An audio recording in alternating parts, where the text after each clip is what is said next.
Watercolor doesn't have to be intimidating. Once you know these 10 basic techniques, you can overlap and use them in various scenarios, from animals to florals to landscape painting. In today's video, I'm breaking it all down and giving away everything in my 25-year career of teaching watercolor lessons to thousands of students all over the world. It's my goal to demystify watercolor and help you understand the language of watercolor, and these techniques are really going to help you get there. My top 10 techniques are divided into two parts. This is part one, part of a free series of videos under my beginner watercolor course right here on YouTube, so be sure to check out the full playlist. I'm linking that right here. Hi everyone, I'm Crystal Bashara. Welcome to my artist channel. I'm a professional artist, illustrator, and arts educator, and I've been teaching workshops all over the world for the last 25 years. Here on my channel, I share tips and tricks about art making, the business of art, some behind the scenes process work, and lots of demos in watercolor, pen and ink, as well as oil. All of the products that I'm using are listed in the description box below this video. You can also completely get set up for under $75 via my Amazon links. This is what you're going to need. A large sheet of 140-pound cold pressed paper, and you can tape it all the way around on all four sides just with basic medium tack masking tape. This is all taped down to either a masonite board, a piece of plexiglass, or in my case, I'm using something called gator board. It's just a really lightweight support surface, and it's got a foam core center, but any kind of non-porous surface will do. Now, I cut the tape down into skinnier strips and have created 10 spaces in which we're going to paint these watercolor exercises. In this case, I've already got my labels written out, but you can do this after the fact. Never mind these pieces of tape. They are just for me to cover the words as we're going through the exercises. Friends, I want to make this as easy as possible. Save this video to your favorites and come back to it anytime, so there's no rush. You're going to want to have a spray bottle, a piece of watercolor paper that you can use as a test strip. We're going to be using masking fluid. In this case, I've got Pebeo drawing gum. I'm just using also a little bit of soap. That's going to be to protect the brushes when we start experimenting with masking fluid. I like using a hairdryer to speed up the drying time because I am rather impatient. You can have 1 or 2 jars of water, just room temperature is perfect. I like having a box of tissue on hand. And then the brushes that we're going to be using for these 10 exercises will be a 1-inch wash brush and a number 8, 6, or even a 10 if you've got the space for it, round brush. This is my designer blend, pointed round, but you can use a synthetic brush. I'm using my favorite rigger brush here, but you can use a small pointed round. Preferably synthetic. We're going to be using this with the masking fluid, so natural hair brushes often get wrecked using masking fluid. I like using a nice flat synthetic brush. This is my filbert. You can see how skinny it is. This is the brush I use for mixing my pools of paint. You never want to use natural hair brushes for that, so my filbert is perfect. You may also want synthetic smooth nylon flat brush. This is my 1/2-inch ivory. And lastly, we're going to be trying splattering technique, and I use my little 1-inch synthetic fan brush. This brush is from my line of paintbrushes, and it is the Ivory Fling. You don't need as many colors as I have laid out in my palette here, but this is my basic studio palette. It's a porcelain palette. Any plastic palette with ample mixing space will do. Don't worry about the colors, just make sure they are dark to mid-range hues. What I want to do is always make sure I'm making my pools of color with my filbert brush. So I start with just a little bit of water and I wet my brush. And then in this case, let's have a little bit of phthalo blue available to us. So I like taking my pigment, putting it out into the palette, and then adding water to it. I can do that with the same brush, or I can use a clean brush and add water like so. Now the value range that we're looking for is, for these exercises, a medium strength. So about something like that. I'm gonna rinse my brush and I'm going to use some ultramarine blue over here. So at first this pool seems a little bit dry, but then I add the water to it to get that medium value. I like preparing all of my paint colors first before I decide to paint, because once the paint hits the paper, everything starts to dry up very quickly. Here's some Hooker's Green Dark, but a Phthalo green or a Viridian would do. Same thing, pigment first, and then add water to it. I'm gonna bring out a little bit of violet, and that's quite strong, so I don't need too much of it. Rinse my brush. Now you're probably wondering, at what point do you change your water? I'm working with blues and greens, so this isn't too bad, but as soon as I put yellow out into my palette, I'm definitely going to want to switch up my water. So here I'll add a bit of water to the violet, and now I'll use clean water. Rinse my brush, take a little bit of yellow. I'm using a bright HANSA yellow. When you're cleaning your brush, you never want to bang it in the bottom of the drawer, of the bottom of the jar. You want to just gently wiggle it around, or aggressively wiggle it around, and then wipe it on the edge of the jar. And then I always like to use a bit of paper towel, unless I intentionally want to bring water from the jar to the pool of paint. Let's just start with those 5 basic colors. Probably the technique that watercolor is most famous for is the wet into wet technique. And we will use ultramarine. Wet into wet is kind of what the name implies. Wet paint, wet surface, wet into wet. In this case, I'm going to show you how to do a gradated wash. So that's going to move from dark to light.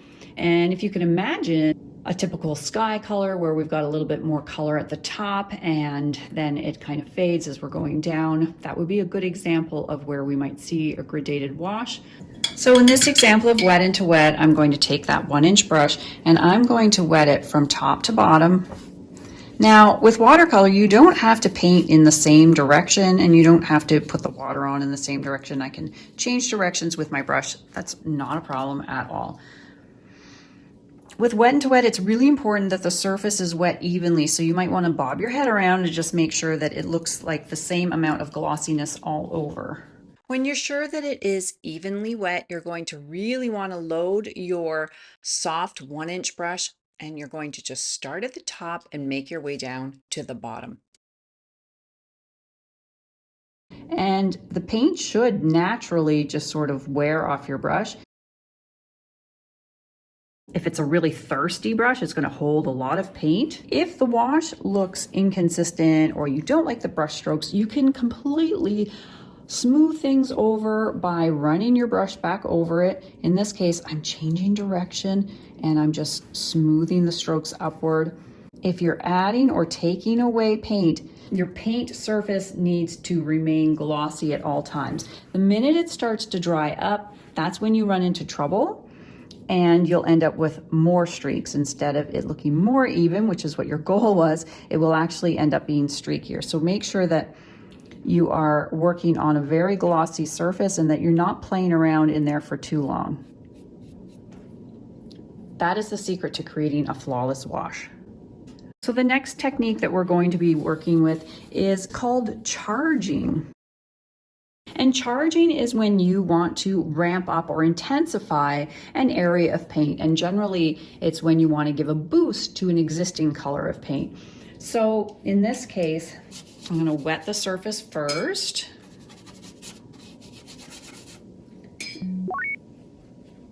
I'm going to use phthalo blue. So you can see, compared to the ultramarine, it's quite turquoisey in appearance. You can do this with any brush. So let's just use this phthalo blue as the example here. I've got a nice amount of color, but what if I want to make it a little bit stronger? If it's still wet, I don't have to wait for it to dry. I simply go into the pool. I'll go back into the pool of phthalo blue, I'm going to go directly into my palette. So I'm getting at the pigment in the actual well as opposed to the pool. Because I want to make it stronger, I'm just going to be grabbing from the actual well of paint instead of the pool. Coming back to the surface, I'm going to charge up this phthalo blue. So you can see the heavier pigment still blends with this surface. It's still wet into wet, but because the pigment is a little bit heavier, it's not flowing all over the space the way the really wet into wet technique that I showed you just before did. So my strokes are kind of staying intact, and they will remain pretty much loyal to the shape that I painted, providing you're not bringing back to the surface a really wet brush. So charging just means boosting your color. We're still getting a softness to the edge. So what you want to be careful of is not bringing back too much water to this surface that is starting to dry. Otherwise, you'll end up with a bloom, and that's the exercise that we will explore next. One of the most common mistakes that beginners make when they are learning to paint with watercolor is they want to fix things. They want to keep attacking an area of paint that is starting to dry. Essentially, this creates a problem or like a vortex in your painting. And the term we use is bloom. Now, sometimes this is a special effect that you can apply with intention, and I'm going to show you how to do that. But if you've ever seen this on your watercolor paper, this is what is happening. A very wet brush is coming to an area of paint that has already started to dry. And rather than the two mixing together delightfully and in a friendly manner, the very wet paint is actually starting to push apart those drying paint particles, and that's how you end up with that hard cauliflower edge. So what I'm doing here is adding a wash of ultramarine blue, and you can do that on a dry surface really quickly or pre-wet the surface. A problem is created when I decide to bring a brush that has more water or more paint in it than what is on the surface. So currently, this is just at like a satin kind of finish. It's not super duper glossy. And I'm going to bring a brush that is quite wet to the surface. Way more water in the brush than what is on the surface of the paper right now. So what this is going to do is it's actually going to open up a shape. It's drilling down past that surface level of paint, and we're getting to the paper underneath. The more water I add, the more this opens up. Sometimes a bloom can be a really desirable effect, but oftentimes it happens when a person who's new to watercolor is trying to add or change what's on the surface before letting it dry 100% or before getting back to it while it's still really, really wet. Now I can show you the same result with color. So here I'm going to take that Hooker's Green Dark that's quite watery. Maybe my intention was to mix the two together to create a turquoise, but instead we're getting this bloom formation.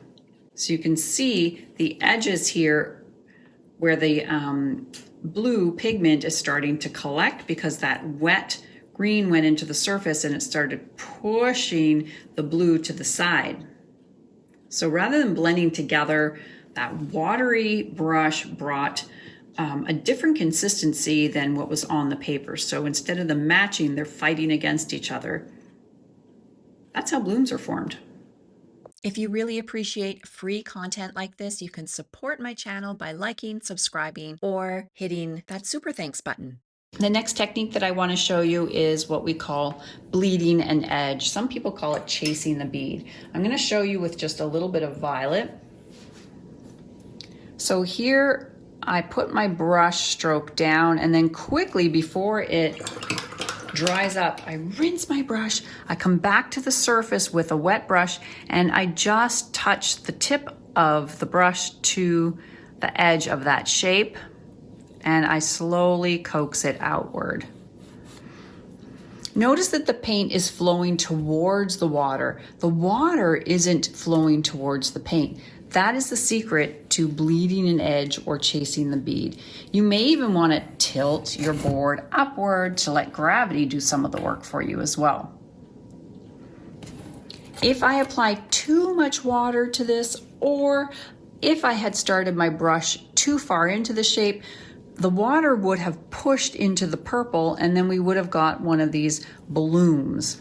So let me show you that again. This is me painting on a dry surface, rinsing my brush quickly and getting back to the surface. So this is still dry, but I'm laying my brush down, putting a bit of water and slowly just catching the edge of that shape and coaxing it outward. So that is bleeding an edge or chasing a bead. It just is a way to soften the edge, and that way, unlike the wet into wet, we can actually control which side or which edge we want to diffuse and soften. I can go to another edge over here and soften that very easily. Even this one I can soften out. You don't want to wait too long for that technique or you might end up with a bloom. So you want to act quickly while the paint stroke is still pretty glossy. The next technique I'm going to show you is glazing, and we're going to start by applying a few little stripes. So I'm going to use the Hooker's Green Dark, so some sort of bluey green, and I'm just going to use this number 10 round. I'm going to just work on dry paper. I don't want these stripes to be too heavy or thick. I want them to be just the perfect consistency. Notice how smoothly they're flowing. Once those are dry, we'll come back and complete the glazing technique. So our Hooker's Green Dark stripes are dry, and I just want to take a clean brush. I'll use the same one, my number 10 round.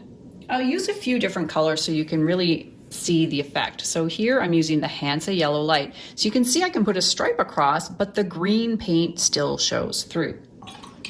If I went on down to the Phthalo Blue, and I just want to make sure that it still looks transparent, I can put a stripe across and you once again can still see that green coming through. This is the beauty of glazing.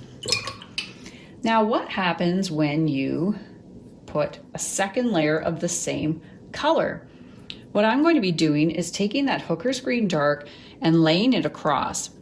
Now it's a perfect match in value to the color that we originally put down and the value that we originally put down, but where the two lines intersect, it makes a new and darker value. I can even show you with a lighter value. You can see this light stripe of green is quite light. It's a lot lighter than the original, and even more of that underlying color comes through. That's glazing in a nutshell.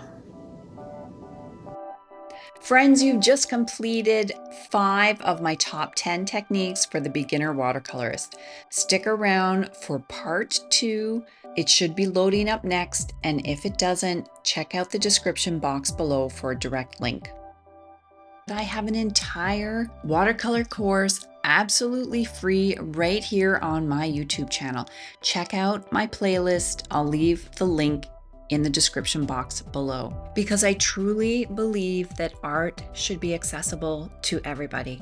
If you're new here, I would love for you to hit that subscribe button if the video resonated with you today. It makes a big difference to my channel and helps my community to grow and reach people just like you. Thanks for watching, everybody. Until the next time.